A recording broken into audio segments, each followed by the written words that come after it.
একটি বৃষ্টি ভেজা সকাল কিন্তু ভয়ঙ্কর হয়ে উঠতে পারে, সেটা আজকে আমি আপনাদেরকে দেখাবো। আমি এই মুহূর্তে আসছি লাউহাটি হেরন্ডপাড়া মাঝিপাড়া গ্রামে, যেখানে কিন্তু আজকে সকালবেলা একটি মরদেহ পাওয়া গেছে।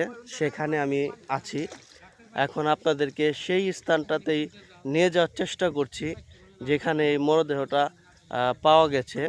সেটা মাঝিপাড়া রাক, এটা রাক বলে। এই রাকের মধ্যেই কিন্তু মাঝিপাড়া এবং কুনোরার মাঝামাঝি যে রাকটা আছে সেখানেই কিন্তু এই মরদেহটি পাওয়া গেছে।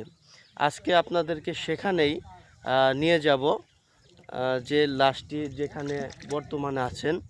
এই লাশটি এখনও শনাক্ত করা যায়নি যে কে বা কারা এখানে ফেলে গেছে এবং কে লাশটি কার, সেটাও কিন্তু এখনও জানা যায়নি।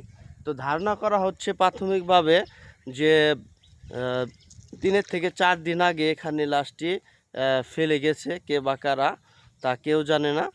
তো আজকে কিন্তু সকালবেলা মাছ ধরতে আসা এক ব্যক্তির কিন্তু লাশটি দেখতে পান। পরে স্থানীয়দের খবর দিলে তারা কিন্তু জনে জনে এসে লাশটি দেখে যায় এবং কেউই কিন্তু তার পরিচয় শনাক্ত করতে পারেনি।